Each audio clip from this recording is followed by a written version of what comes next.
자비하신 아버지, 오늘 부족한 종이 주님의 말씀을 대언하게 싸우니 부디 종은 감춰 주시고 주님의 진리의 말씀만을 잘 대언하며 담아낼 수 있도록 오늘 이 자리 가운데 하나님 함께 하시고 성령의 깊은 은혜로 함께 하시고 우리의 허물과 죄할 죄들은 예수 그리스도의 보혈로 깨끗하게 씻겨주시고 주님이 흘리신 아버지 십자가 가운데 흘리신 그 물로 정결하게 만들어 주시옵기를 원합니다.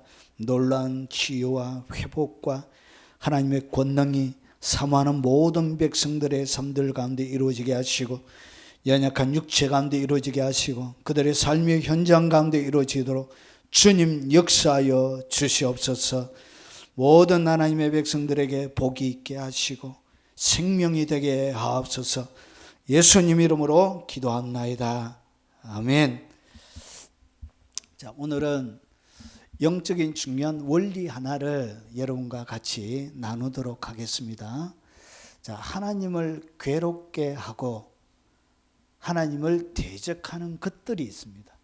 여러분이 하나님을 괴롭힐 수 있습니다. 집요하게 하나님을 괴롭히는 것들이 신자들의 삶들 가운데 많이 있습니다. 그리고 하나님을 대적하는 것들이 신자들의 삶들 가운데 있는데 어떻게 하나님을 괴롭히고 하나님을 대적하는지 한번 살펴보도록 하겠습니다. 혹시나 여러분의 삶들 가운데 하나님을 괴롭히는 것이 있다면 멈춰야 합니다. 그리고 하나님을 대적하는 것이 여러분 삶들 가운데 있다면 멈추지 않는 이상 여러분의 삶들 가운데는 이런 어두움이 떠나지를 않습니다. 자, 그것을 한번 같이 살펴보도록 하겠습니다. 자, 하나님의 말씀은 말라기 2장 17절입니다. 우리 같이 한번 소리내어서 읽어보도록 하겠습니다. 너희가 말로 여호와를 괴롭게 하고도 이르기를 우리가 어떻게 여호와를 괴롭혀 드렸나이까 하는도다. 이는 너희가 말하기를 모든 악을 행하는 자는 여호와의 눈에 좋게 보이며 그에게 기쁨이 된다 하며 또 말하기를 정의의 하나님이 어디 계시냐 함이니라. 자, 오늘 말라기 성경을 우리가 읽었습니다. 말라기 이 본문을 잘 이해하기 위해서는 항상 배경을 알아야 됩니다. 배경 위에, 시대적인 배경 위에 하나님의 말씀이 기록되어져 있습니다. 그래서 이 말라기의 지금 시대적인 배경이 이런 말들이 왜 나오게 되어졌는지 시대적인 배경 얘기를 조금 더 얘기를 하겠습니다. 그래야 이 본문이 아주 여러분 속에 가깝게 다가오게 되어집니다.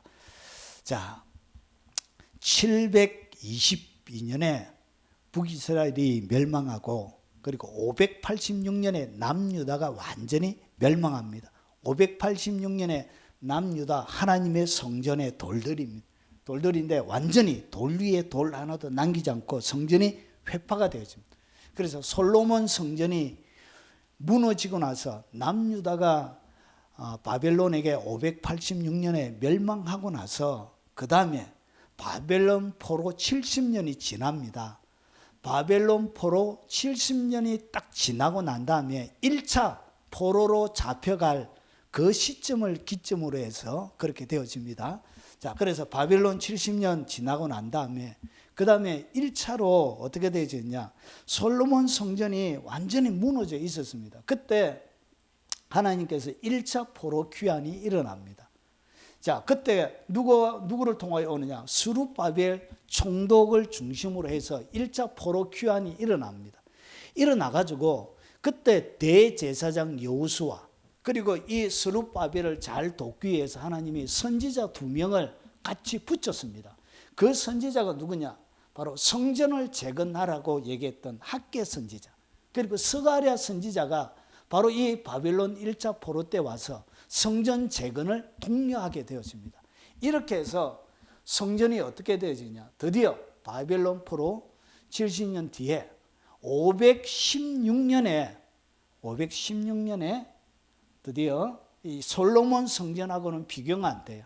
솔로몬 성전은 이렇게 황금으로 둘러싸여져 있는 너무나 영광스러운, 전체가 안에 금입니다. 금, 보아스, 야긴으로 이렇게 보면 안에가 전부 다 금으로 이렇게 화려하게 수놓어져 있는 너무나 영광스러운 이 솔로몬 성전인데 반해서 스룹바벨 성전은 너무나 볼품이 없는 거예요.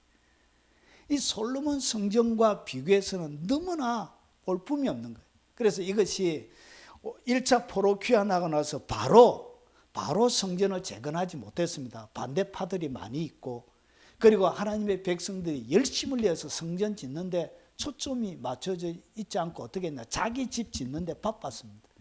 그래서 막 이렇게 한재가 들고 농사는 안 되지고 어려운 일이 당하니까 학계 선지자를 통해서 너희가 왜 이렇게 어려움 당하는 줄 아느냐? 그러면서 너희는 화려하고 인테리어, 성경에는 편벽한 집이라 그럽니다. 인테리어가 잘 갖춰져 있는 집에 살면서 하나님의 성전을 무너졌다면서 재건을, 하나님의 성전을 짓도록 독려를 하는 거예요. 그래서 바벨론 1차 포로 오고 난 다음에 이 스룹바벨 성전을 짓는데 얼마나 걸렸냐? 20년 뒤에 완공이 되는 거예요. 그래서 스룹바벨 성전, 이것이 두 번째 성전인데, 성전을 짓고 보니까 학계 선지자가 이렇게 얘기하는 거예요. 2장에 보니까 너희 가운데 남아있는 자 중에서 이 성전의 이전 영광을 본 자가 누구냐? 그러니까 솔로몬 성전을 본 자 얘기하는 겁니다. 이제 이것이 너희에게 어떻게 보이느냐? 이것이 너희 눈에 보잘것없지 아니하냐? 그러니까 솔로몬 성전을 본 사람은 스룹바벨 성전에 너무나 볼품이 없는 거예요. 그래서 어떻게 했냐? 이 성전의 나중 영광이 이전 영광보다 더 크리라. 그러니까 솔로몬 성전보다 이 스룹바벨 성전이 뭐하다고요? 영광이 더 크게 된다고. 이렇게 학계 선지자를 통해서, 비록 솔로몬 성전과는 비교하기 없을 만큼 초라하지만 이렇게 영광스럽게 된다. 이렇게 하나님의 메시지를 전하는 거예요. 그래서 만군의 여호와의 말이니라. 내가 이곳에 뭘 주리라? 평강을 주리라. 만군의 여호와의 말이니라. 그러니까 이 스룹바벨 성전을 완공하고 나서 뭘 준다고? 평강을 준다고 했는데, 여기에는 앞에 다른 여러 성경을 종합해서 보면 더 큰 약속들이 있습니다. 이 스룹바벨 성전은 하나님의 복 자체였습니다. 하나님의 복. 그리고 여기에는 뭐가 있냐? 열방의 젖붙임이 되어지는, 열방의 젖붙임이 돼서 성장하고 자라날 것을 예언을 했던 거예요. 이 스룹바벨은 뭐가 있냐? 번영과 확장과, 오늘 여기서 나오는 평강, 평화와, 그리고 특별히 성전이 지어졌다는 것은 무엇을 상징하느냐?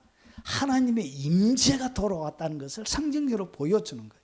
그래서 하나님의 영광스러운 임재가 귀환했다는, 다시 솔로몬 성전보다 더 영광스럽게 해주겠다, 이렇게 약속을 하나님이 스룹바벨 성전을 만들고 나서 이렇게 하나님께서 약속을 해주신 거예요. 이 약속을 받고 스룹바벨을 짓고 그러고 나서 시간이 지난 거예요. 시간이 지났는데 얼마나 지났냐? 이 오늘 우리가 읽었던 이 말라기 성경과 스룹바벨 성전 완공하고는 시간적으로 갭이 80년이 지난 이후의 이야기예요. 그러니까 두 세대가 지난 것이죠. 80년 뒤에 실제로 스룹바벨에게 약속했던 하나님의 영광이 어떻게 되었냐? 이루어졌느냐? 안 이루어진 거예요. 스룹바벨 성전을 완공하고 나서 하나님의 주셨던 이 예언의 약속이 이스라엘 백성들에게 안 이루어진 거예요. 그러면서 보세요. 이 말라기와 동시대의 사람이 누구냐? 그 사람이 느헤미야입니다. 느헤미야. 445년에 3차 포로귀환, 그리고 2차 포로귀환은 에스겔을 통하여, 에스라를 통하여 일어납니다. 그래서 이 이스라엘 백성들이 80년이 지나 이 말라기 시대가 딱 들어온 80년 뒤에 말라기 구약 시대의 마지막 선지자가 들어왔는데, 이 선지자가 활동하던 이 시대가 어떻게 되냐? 경제적으로 엄청난 궁핍을 겪는 거예요. 배고파요, 백성들이. 배가 너무 고픈 거예요. 그리고 이렇게 아이들이 굶주리고 이렇게 되어진 거예요. 그러면서 여러분, 오래 계속되는 뭐가 계속 일어나냐?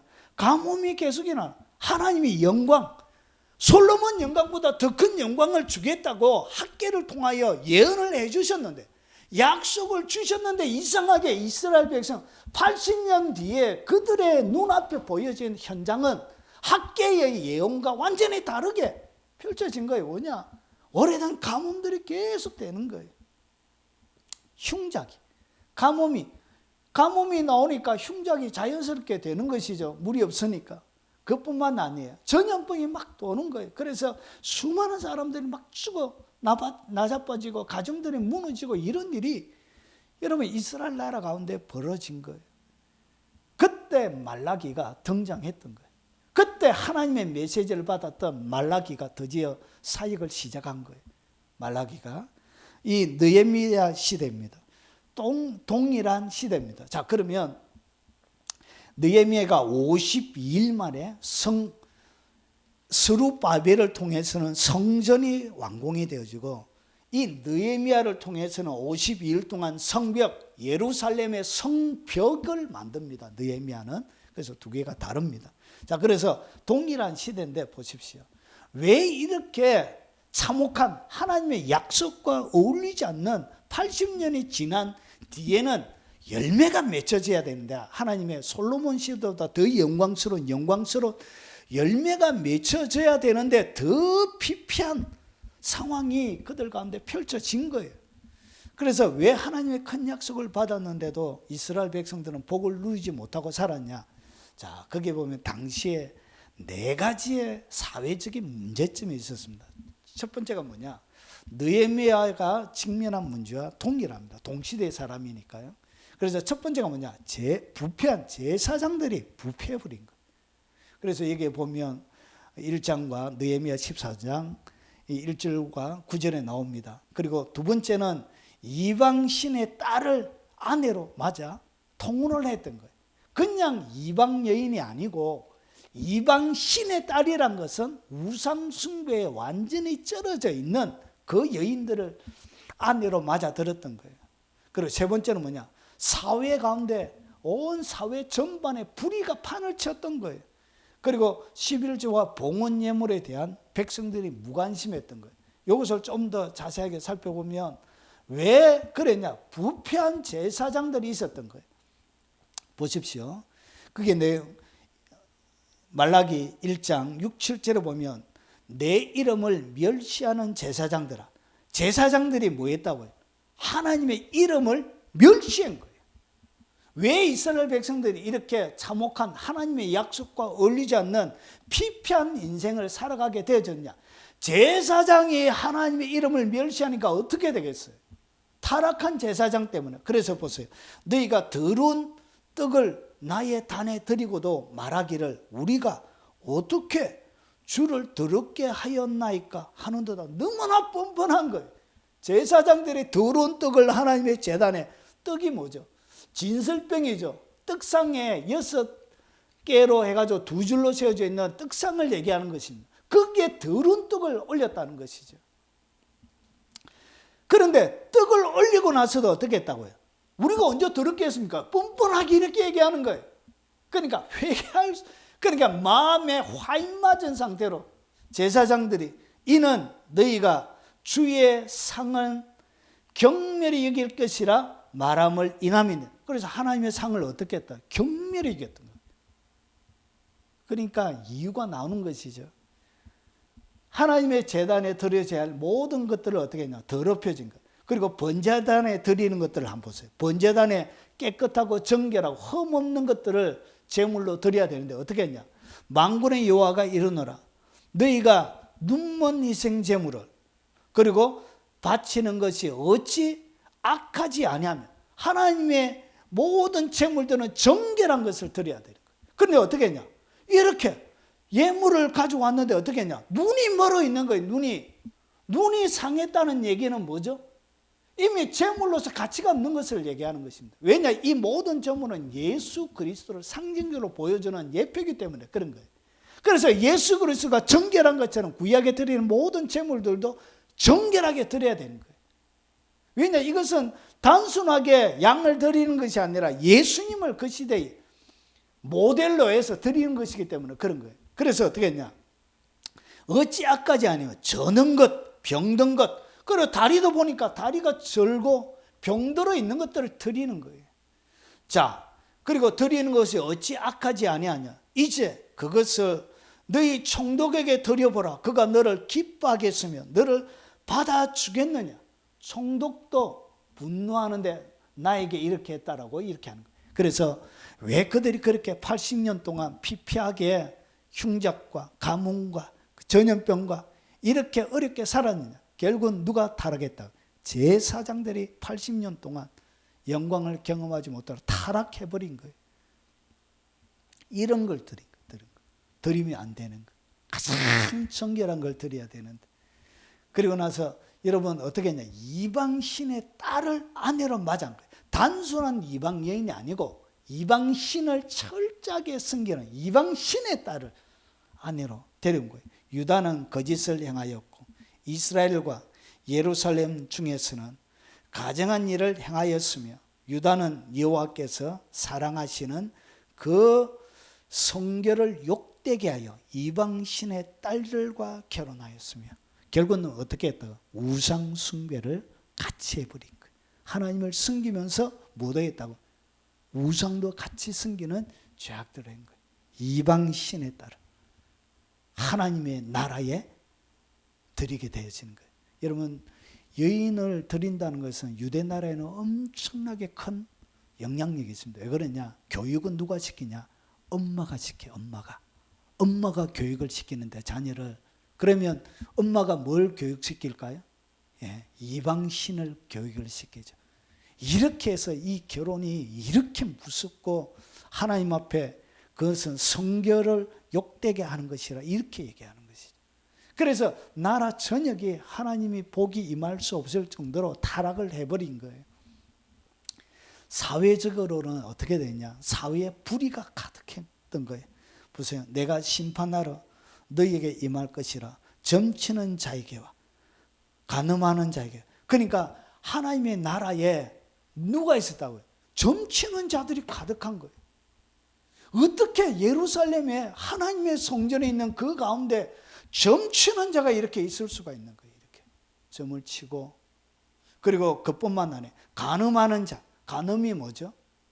불륜이죠. 불륜. 모텔 들어가가지고 불륜하고 그리고 거짓 맹세하는 자. 이것이 뭐예요? 거짓말하는 맹세. 하나님의 백성들 앞에 뭐 한다고요? 백성들 앞에 서로 거짓말 하는 거예요. 믿을 수 없는 사회가 되어졌던 거예요. 아무도 못 믿는 거예요. 믿을 수가 없는 거예요. 그리고 품꾼의 사기에 대하여 억울하게 하며 여러분 일을 시키시면 뭐 해야 되죠? 온당한 임금을 줘야 되는데 임금을 착취를 하는 거예요. 여러분 그래서 여러분 야고보서에 보면 여러분 사객에 일꾼에게 일꾼을 돈을 삭을 주지 아니하면 뭐 하죠? 그것이 하나님 앞에 부르짖는다고 그러잖아요. 여러분 절대로 임금을 월급을 땡가보면 큰일 납니다. 하나님이 그런 거 가만히 안 둬요. 그 부자 안 돼요. 부자 절대로. 그래서 보십시오. 어떻게 했냐? 이스라엘 백성들이 일을 시켜놓고 돈을 제대로 안 줬던 거예요. 그러니까 사회가 얼마나 엉망이 되어졌는지 여러분 이렇게 설명하고 있는 거예요. 그리고 보십시오. 자, 과부와 고아를 뭐하고 압제하는 거예요. 이렇게 힘없는 여인들을 어떻게 과부가 그 시대에는 유대 나라에는 이 기업을 남자에게 줍니다. 남자. 기업을 남자에게 주기 때문에 남자가 죽이면 이방 과부가 남잖아요. 그래서 거기에는 유대 나라에는 기업을 물어주는 제도가 있습니다. 기업을 물는 자. 그래서 어떻게 했냐? 이 여인이 동생, 그 형제에게 시집을 가요. 형제에게 시집을 가서 어떻게 아이를 낳으면 이 아이가 누구에게? 바로 죽은 형제의 기업을 잇게 되는 거예요. 그래서 그 기업이 어떻게 계속 보존이 되도록 이렇게 기업 물어주는 제도예요. 그것이 룻기 이야기의 전체예요. 그런데 어떻게 했냐? 이 과부를 어떻게 했다고요? 이 과부가 굶어 죽도록 형제가 형제로서 해줘야 될 그런 기업 물어주는 그런 제도를 하지 않고 어떻게 했냐? 빼앗아버린 거예요. 그걸 얘기하는 거예요. 과부와 그리고 고아를 어떻게 했다고요? 압제하는 거예요. 하나님이 보기에 여러분 건들리면 안 되는 사람이 오늘 나옵니다. 4종류의 사람이 있는데 첫 번째 과부입니다. 그리고 두 번째입니다. 그리고 세 번째가 뭐냐? 나그네를 억울하게 한 거예요. 이방 나그네를 뭐 했다고요? 억울하게 한 거. 그리고 또 건들면 안 되는 한 종류가 더 있습니다. 그것이 뭐냐? 하나님의 레위인입니다. 레위.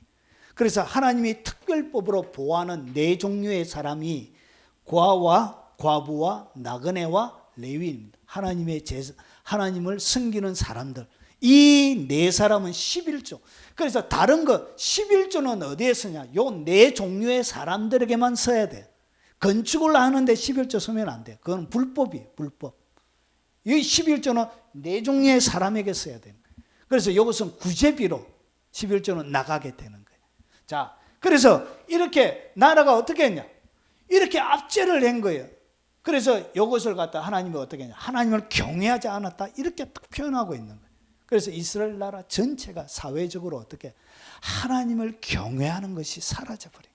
그래서 하나님의 위대한 약속을 받았다고 해도 하나님을 경외하지 않는 자에게는 위대한 약속은 이루어지지 않습니다. 여러분, 예언자들에게 큰 예언을 받았다고 해서 그 예언이 이루어지는 거 아니에요. 여러분이 그 예언이 이루어지도록 가슴에 품고 여러분의 삶을 정결하게 하나님을 경외하지 않는 자에게는 일어나지 않습니다. 그리고 하나님의 진노를 받아 죽을 것이라고 얘기해도, 그렇게 예언을 받아도 히스기야가 너 죽는다 이래 얘기할 때 여러분 얼굴을 벽에 향해갖고 기도하니까 하나님 15년 더 살려주죠. 아합도 회개하니까 하나님이 저거 봐라 회개한 거 안 봐라 그렇게 하시잖아요. 그래서 진노의 멸망에 그리고 죽음의 예언을 받아도 회개하면 돌이켜지는 거예요. 예언은 그런 유동적인 것입니다. 그가 어떤 행동을 하느냐에 따라 예언은 달라지는 거예요. 자, 이스라엘 백성들은 위대한 예언을 받았는데도 불구하고 솔로몬보다 훨씬 더 위대한 예언을 받았는데도 불구하고 이렇게 피폐한 삶을 살았던 이유는 하나님을 경외하는 것이 없었던 거예요. 그리고 11조와 봉헌 예물에 대하여 뭐 했냐? 무관심했던 거예요. 여러분, 이 11조와 봉헌 예물은 이스라엘 나라의 세금입니다. 세금. 나라의 세금이 안 거둬지니까 제사장들이 어떻게 타락을 했던 거예요. 돈이 제대로 안 들어오니까 먹고 살 게 없으니까 제사장들이 부패할 수밖에 없었던 것이죠. 그래서 하나님의 집에 창고에 먹을 것이 가득하게 하라. 이 11조는 이스라엘 나라의 세금이에요. 세금을 안 내니까 나라 운영이 안 되어졌던 거예요. 그래서 제일 먼저 타락하는 것이 뭐냐? 제사장이 타락하는 거예요. 없으니까. 그래서 이스라엘 백성들이 어떻게 했냐? 사람이 어찌 하나님의 것을 도둑질하겠느냐? 그러나 너희는 나의 것을 도둑질하고도 말하기를 우리가 어떻게 주의 것을 도둑질하였나이까 하는도다. 이는 곧 11조와 봉헌물이라. 이렇게 해서 하나님의 것을 다 빼앗아 버린 거예요. 내지도 않고. 그러니까 나라 운영이 안 되고 결국은 어떻게 알거지가 되어지는 거예요. 여러분, 11조가 하늘의 문을 여는, 재정의 문을 여는 열쇠 키입니다. 하나님의 나라 백성들이 풍요하게 사는 이것이 키예요. 자, 이 네 가지가 결국은 어떻게 되었냐? 80년의 세월이 지나는 동안 폭망하게 되지는, 나라가 여러분 알거지가 되어지는, 백성들의 삶이 피폐하게 되지는 원인이었다는 것이죠. 자, 그래서 오늘 이 말라기가 우리에게 좀 더 자세하게 가르쳐 줍니다. 뭘 가르쳐 주냐? 하나님은 어떤 것에 괴로움을 느낀대요. 하나님이 사람이 어떻게 하느냐에 따라 하나님은 뭘 느낀다고요? 하나님도 감정을 갖고 계세요. 여러분, 하나님을 괴롭히는 방법을 오늘 제가 가르쳐 드리려고 합니다. 이게 이렇게 하면 하나님이 괴로움을 당하세요.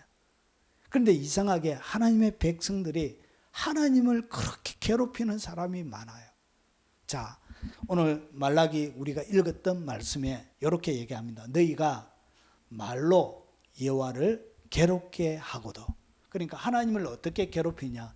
괴롭히는 방법은 말로 하나님을 괴롭히는 거예요. 하나님의 괴롭히는 방법이 뭐냐? 말을 통하여 하나님을 괴롭히게 되는 거예요. 자, 그러면 말로 여호와를 괴롭히는데 어떤 말을 들을 때 하나님은 괴로움을 당하시느냐? 오늘 여기에 설명을 합니다. 우리가 어떻게 여호와를 괴롭혀 드렸나이까 하는도다. 그래서 이스라엘 백성들은 이것이 하나님을 괴롭히고 있는지를 몰랐어. 내가 이렇게 말하는 것이 하나님이 괴로움을 당한다는 것을 이스라엘 백성들은 몰랐던 거예요. 그래서 하나님이 말라기 선지자를 통해서 이런 말을 할 때 내가 괴로움을 당한다라고 가르쳐주고 있는 거예요. 그래서 하나님이 여러분이 어떤 말을 할 때 하나님 괴로움을 당하시는데, 첫 번째는 뭐냐? 모든 악을 행하는 자는 여호와의 눈에 좋게 보이며, 그러니까 악을 행하는 자를 하나님이 좋게 본다라고 얘기할 때 하나님은 뭐 한다고요? 괴로움을 느끼는 거예요.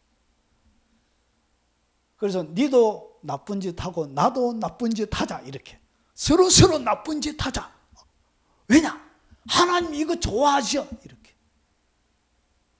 그래서 하나님은 모든 악을 행하는 자는 여호와의 눈에 좋게 보인다고 얘기할 때 이것을 하나님은 뭘 느낀다고요? 괴로움을 느끼는 거예요. 그래서 여러분이 악행하는 이런 행동들을 할 때 하나님은 엄청난 괴로움을 느끼세요.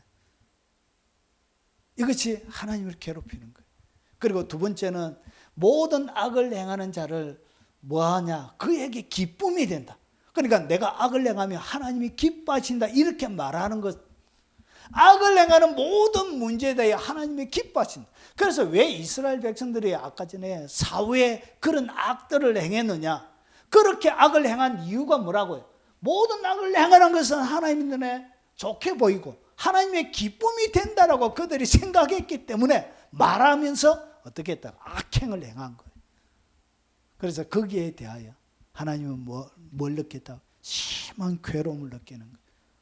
사랑하는 여러분, 여러분의 핏값 주고 사신 여러분의 삶이 이 땅 가운데 죄악을 지을 때 하나님은 엄청난 괴로움을 당하시는 거예요. 여러분이 죄 짓는 것은 그냥 죄 짓는 게 아니에요. 하나님에게 뭘 주는 것이라고요? 씻을 수 없는 하나님의 마음에 깊은 상처를 남기는 거예요. 하나님에게 괴로움을 주는 것이 되는 거예요. 또 말하기를 정의의 하나님이 어디 계시냐? 정의의 하나님은 없다, 이렇게 말하는 거예요. 그래서 정의의 하나님이 없기 때문에 과부와 고아와 가난한 자를 압제하고 점치고, 그리고 여러분 일꾼의 삭을 빼앗고 이렇게 못된 짓을 하는 거예요. 왜냐? 정의의 하나님이 없기 때문에 어차피 내가 짓는 죄는 아무런 상관없어, 이렇게 막 하는 거예요. 그래서 정의의 하나님이 계시지 않다라고 얘기하는 것, 그렇게 뭐하는 것? 말하는 것을 갖다가 그렇게 말할 때 하나님은 괴로움을 당하시는 거예요. 사랑하는 여러분, 여러분이 죄 짓는 것은 정의의 하나님이 계시지 않다는 것을 여러분의 행동으로 고백하는 거예요. 정의의 하나님이 내가 죄를 지으면 내가 지은 대로 이스라엘 백성들에게 행하신 것처럼 똑같이 하실 것이라는, 징벌이 없는 자는 사생자라 히브리서에 얘기했던 것처럼 하나님이 나를 손대지 않을 것이라고 이렇게 믿는 것. 이런 것들이 다 뭐라고요? 하나님을 괴롭히는 것이에요. 그래서 딱 정리하면 한마디로 여러분이 죄 짓는 것을 갖다가 하나님은 뭐한다? 괴로움을 느끼시는 거예요. 이것이 하나님을 괴롭히는 거예요. 이런 것들이 삶들 가운데 가득하 있는 사람들에게는 뭐가 임하지 않는다고요? 하나님의 인자와 긍휼과 자비가 임하지 않아요. 하나님의 매가 임하는 거예요. 매가. 자, 그리고 하나님을 괴롭히는 것뿐만 아니라 하나님을 대적하는 것이 있습니다. 여러분, 하나님을 대적하는 것이 뭐냐? 여러분, 우리의 삶들 가운데 습관적으로 행하는 많은 것들이 실제적으로 하나님을 대적할 때가 많이 있습니다. 한번 보겠습니다. 자, 여호와가 이러노라. 너희가 완악한 말로 나를 대적하고도. 히브리 원문에는 완악한이라는 말이 없어요. 그냥 말들이라 되어져 있습니다. 이거는 좀 더 이해하기 쉽게 하기 위해서 이렇게 첨가해 놓은 것입니다. 그래서 한글 성경으로는 정확한 의미를 하기가 좀 한계가 좀 있습니다. 그리고 왜 이어놨는지 모르겠어요. 그냥 원문 그대로 행하면 훨씬 좋은데. 그래서 보십시오. 말로 어떻게 한다고요? 말로 하나님을 대적하는 거예요. 여러분, 하나님을 대적하는 것이 뭔가 엄청난 일을 해가지고 하나님의 교회를 막 무너뜨리고 하나님의 백성들을 막 죽이고 사역자들을 완전히 잡아서 감옥에 가두고 순교시키고 이렇게 해야만이 하나님을 대적하는 것이 아니고, 하나님을 대적하는 것은 어디부터 시작하냐? 여러분의 말에서부터 시작하는 것입니다. 그래서 하나님을 대적하는 것이 뭐냐? 첫 번째, 말로 대적하는데 그 말의 내용이 뭐냐? 하나님을 섬기는 것이 헛되다, 하나님 섬기는 것 아무 쓸모없다 말하는 것이 뭐라고요? 이것이 하나님을 대적하는 것입니다. 그래서 교회 잘 다니다가 많은 분들이 야, 교회 다녀봤자 아무 소용없대. 그래서 여러분, 초신자들 중에 교회 나오다가 이렇게 전화하면 에이, 교회 다닙니다, 소용없대, 내한테 이제 전화하지 마소. 우리 전도 행사 같은 거 하잖아요. 그래, 전도 행사 같은 거 하면 사람들 확 거둬들이잖아요. 거둬들여가지고 이제 한 사람씩 케어하면서 이렇게 막 하는데, 에이, 그거 그냥 친구가 사정 해가지고 한 번 갔는데 자꾸 이렇게 전화하고 귀찮게 하고, 아니 왜 이러십니까? 도대체 교회가 다음부터 전화하지 마셔. 그럼 몇 개월 잘 다니다가 아유, 잘 다니시더만 왜 이러세요? 이렇게 얘기하면 아이, 교회 다니다 아무런 소용이 없더만요. 집어쳤어요 이제. 아이, 친구가 한 번만 가자 해가지고 갔더만 이렇게 나를 귀찮게 할 줄 꿈에도 생각 못했다고. 아이, 징글징글하다고 하면서 막 이렇게 하시는 분들도 계세요. 여러분, 교회 열심히 다니다가 나가는 분들 중에 여러분, 이것이 뭐냐? 하나님을 섬기는 것이 헛되다라고 얘기하는 것 자체가 성경은 하나님을 대적하는 것이라고 얘기하는 거예요. 그래서 이스라엘 백성들이 왜 그렇게 사회적으로 타락했냐? 제사장들이 왜 그렇게 타락했냐? 이유는 딱 한 가지. 하나님 섬겨도 뭐다? 아무 소용없다. 그래서 마음대로 죄짓고 살았던 것이지. 정의 하나님이고 나발이고 필요 없다 그런 거야. 내 힘대로 내 능력과 재능대로 마음대로 살란다 이렇게 막 하면서 이스라엘 백성들이 그렇게 살았던 거예요. 자, 하나님을 섬기는 것이 헛되다. 이것이 바로 하나님을 대적하는 거예요. 그리고 만군의 여호와 앞에서 그 명령을 지키며 슬프게 하는 것이 무엇이 유익하리요? 여러분, 명령을 지키면서 슬프게 한다는 얘기는 뭐냐면, 여러분, 명령을 지키지 못할 때 뭐가 오냐? 회개하는 마음이 있잖아요. 그게 대적 하나님 앞에 슬퍼하고, 그래서 회개할 때 어떻게 하죠? 여러분, 굵은 배에 옷을 입고 옷을 찢고 그리고 나서 가루, 나무 타고 난 재를 갖다가 머리에 뿌리고 그러고 나서 회개 기도 안 하잖아요. 에이, 얼굴만 더럽히고 옷만 찢어버리고 이랬지. 회개도 이거 아무 소용이 없다 이렇게 한 거예요. 회개 무용론에 빠진 거예요. 그래서 어떻게 했냐? 하나님 승, 와, 나왔노. 그래서 그 명령을 지키고 슬프게 회개해야 하면서 행하는 것 아무 유익이 없다 이렇게 하는 거예요. 그래서 이런 악을 행해도 그들이 뭐가 없다고요? 회개하지 않았던 것이죠. 점을 치면서도 뭐 했다고요? 회개하지 않았던 거예요. 자, 그리고 지금 우리는 교만한 자가 복되다면 그들은 뭐 했다고요? 교만한 자가 더 복이 있다 이렇게 얘기했다. 이스라엘 백성들이. 그래서 교만하기 때문에 일꾼에 뭐도 안 줬다. 싹 또 땡가먹고 하는 거예요. 못돼 빠져가지고 교만해가지고. 사람들을 아주 폄하하면서 저런 거 싹 이 월급 땡가먹어도 되겠다 해가지고 싹 땡가먹고 이 교만이죠, 교만. 그래서 교만한 자가 복이 있다. 그리고 악을 행하는 자가 번성한. 그래서 월급 땡가먹고 하니까 월급 안 주고 하니까 그만큼 뭐가 번성하는 거예요. 그래서 그들이 뭐였냐? 악을 행하는 자가 번성하며 하나님을 시험하는 자가 화를 명한다. 이렇게 생각했다. 이런 것들이 뭐야?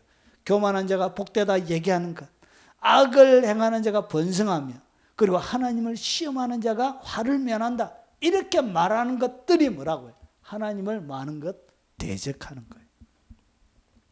이것이 하나님을 대적하는 것입니다.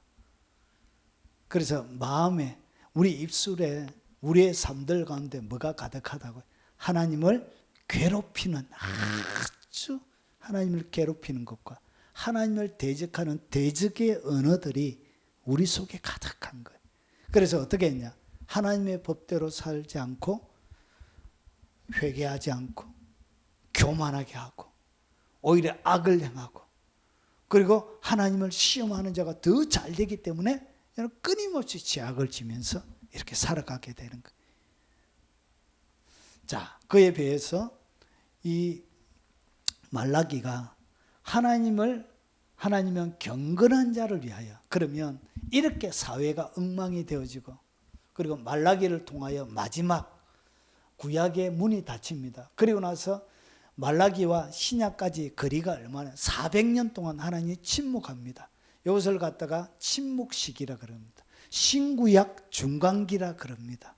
그래서 그때 더 이상 하나님이 선지자를 보내지 않고 구약의 문이 닫히는 것입니다. 그러면서 마지막에 그럼에도 불구하고 하나님이 어떻게 하냐? 하나님은 경건한 자를 위하여 특별한 약속 하나를 주시면서 구약의 문을 닫히는 거예요. 그리고 선지 엘리야를 보내겠다. 바로 세례 요한을 먼저 보내겠다. 주님 약속하시면서 주님이 마지막 문을 닫는데 거기에 경건한 자를 위하여 하나님이 주시는 것이 있습니다. 자, 그때 여호와를 경외하는 자들이 피차 말하며, 그러니까 하나님을 경외하는 자들이 서로 말하는 거예요. 하나님을 경외하는 자들이 서로 말하며 여호와께서 그것을 분명히 들으시고, 그러니까 하나님을 경외하면서 여러분이 하는 모든 말들을 하나님이 어떻게 한다고요? 들으시는데 분명하게 딱 들으신대. 분명하게 딱 들으시면서 어떻게 하냐? 여호와를 경외하는 자들의 말을 어디에다가? 기념책에다가 여호와를 경외하는 자와 그 이름을 존중히 여기는 자를 위하여 여호와 앞에 있는 기념책에 기록하셨느니라. 그러니까 하나님을 경외하고 하나님의 이름을 존중히 여기는 자들이 서로 나누는 모든 말들을 하나님이 어떻게 여호와의 앞에 여러분의 각자의 기념책에다가 하나님이 다 기록해 둔다는 거예요. 뭐하고? 분명히 딱 들으신다는 것이죠. 우리 둘의 자매가 하나님을 경외하면서 하는 말들을 어떻게 다 기록해 놓은 거예요. 그래서 여러분의 천국에 가면 사람마다 그 사람에게 있는 기념책이 있습니다. 기념책을 하나님이 다 기록해 놨는데 위대하고 놀라운 일들만 기록이 되어지는 것이 아니고 여러분이 주님과 하나님을 경외하면서 했던 모든 말들을 다 기록해 놨는 거예요. 피차에 말하는 것을 분명히 딱 듣고, 그래서 천국에 올라가면 A4 용지 한 장 있는 사람도 있을 것이고, 그리고 엄청나게 많아가지고 도서관처럼 되어져 있는 사람들도 있을 것입니다. 그래서 어떻게 여러분의 기념책을 두껍게 만들 수 있느냐? 여러분, 그것은 여러분이 재능이 많아서 하는 것도 아니고, 뭔가 재운이 많아서 부자라서 하는 것도 아니고, 능력이 많아서 하는 것도 아니고, 무엇으로 할 수 있다고요? 여러분의 말로 할 수 있는 거예요. 하나님의 귀에 들리는 말로. 그래서 우리 하나님은 위대하시다. 이렇게 딱 할 때 뭐가 기록다? 아, 하나님 위대하시다 했다. 이렇게 분명히 하나님 딱 듣고 딱 기록해 주는 기념책, 여러분의 책에. 그래서 여러분, 이것은 아무런 능력이 없는 사람도, 집에서 아무것도 할 수 없는 병약하고 그리고 아픔 속에서 고통의 시간만 보내는 사람도 얼마든지 그 기념책은 두껍게 만들 수가 있는 것이죠. 그래서 바쁘게 막 돌아다니는 훌륭하고 위대한 사람보다 오히려 침상에서 병상에서 하나님만을 갈망하고 하나님을 위하여 선한 말을 하고 믿음의 말을 하고 경외하면서 했던 그런 말을 한 사람이 마지막 주님 앞에 섰을 때는 그 기념책의 부피가 훨씬 클 수도 있다는 것이죠. 그래서 세상은 공개한 것입니다. 자, 그래서 하나님이 어떻게 하냐? 여러분이 하나님을 경외하면서 말을 많이 하십시오.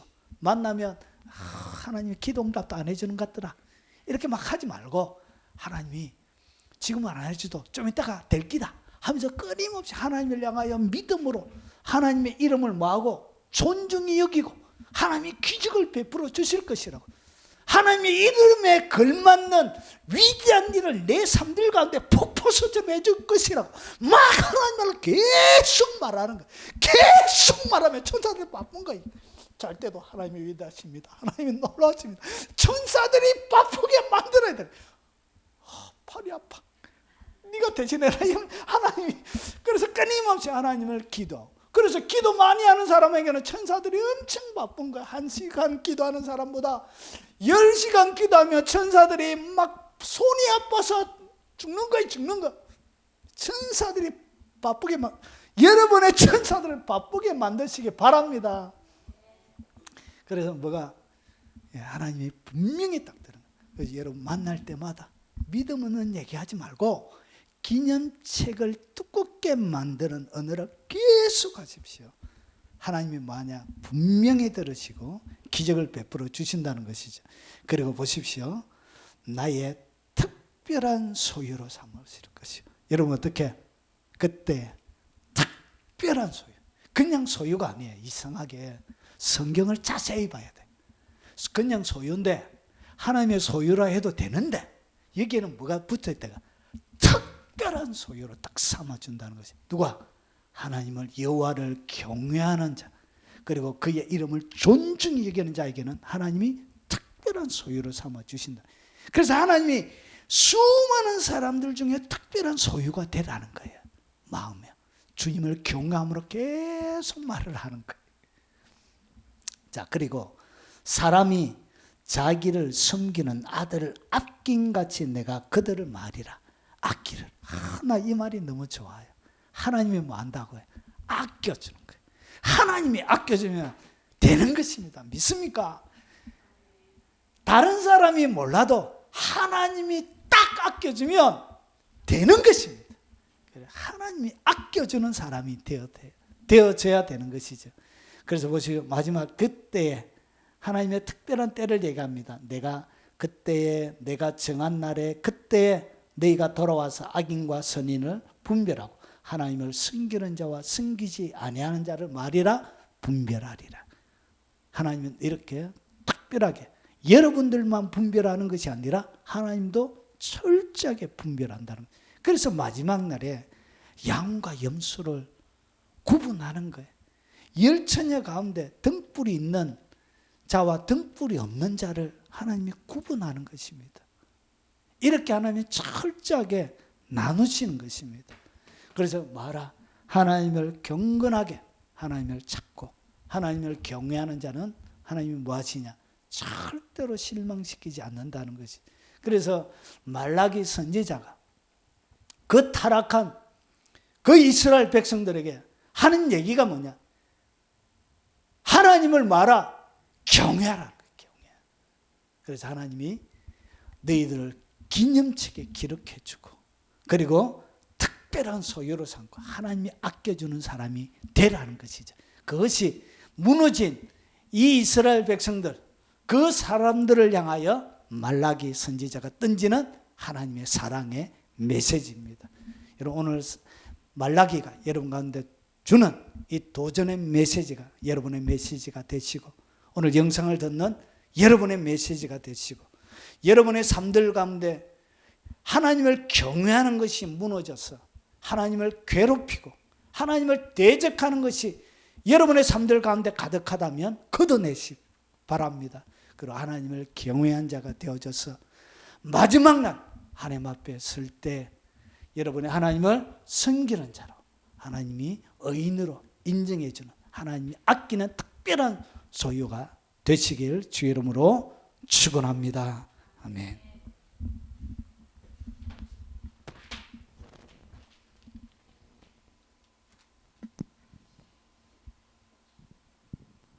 우리 주님 별 그날 바라보며 우리 찬양하고 제가 마친 기도 축도로 마치도록 하겠습니다.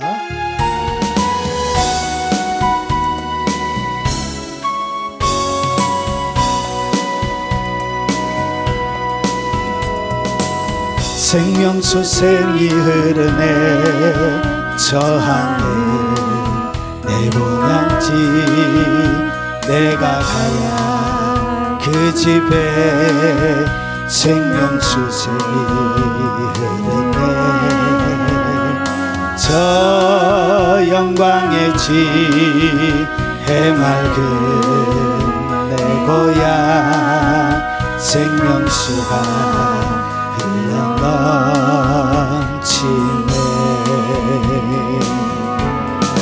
나는 가리라 내 아버지의 집 고통과 눈물을 사라지고 기쁨과 감사가 넘치는 곳 우리의 주님과 영원히 살리라. 그리운 내 고향 하늘나라. 나는 가리라 나는 가리라 내 아버지의 집 고통과 눈물을 사라지고 기쁨과 감사가 넘치는 곳 우리의 주님과 영원히 살리라. 그리운 내 고향 하늘나라.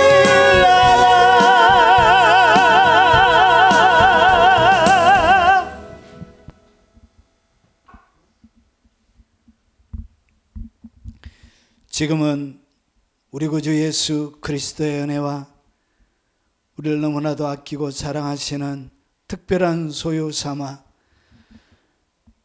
하나님이 영원토록 아끼고 보호하시길 원하시는 그 성부 하나님의 지극하고 크신 사랑과 성령님이 함께 하심으로 날마다 하늘의 신령한 복과 땅의 기름진 복으로 우리의 삶들을 풍요롭게 하실 그 성령의 역사하심이 이 자리에 참석한 사랑하는 하나님의 모든 백성들 머리 위에, 그리고 이 영상을 접하는 외국에 있는 많은 교포 성도들 머리 위에, 그리고 침상과 병상에서 도움을 구하며 하나님의 은총을 구하고 있는 수많은 하나님의 사람들 머리 위에, 그리고 국내에서 이 영상을 접하며 같이 깊은 은혜 교회를 섬기며 봉사하고 헌신하는 수많은 사람들의 머리 위에, 그리고 전 세계 교회와 동역하는 동역자들 머리 위에 지금부터 영원 무궁토록 함께 있을지어다.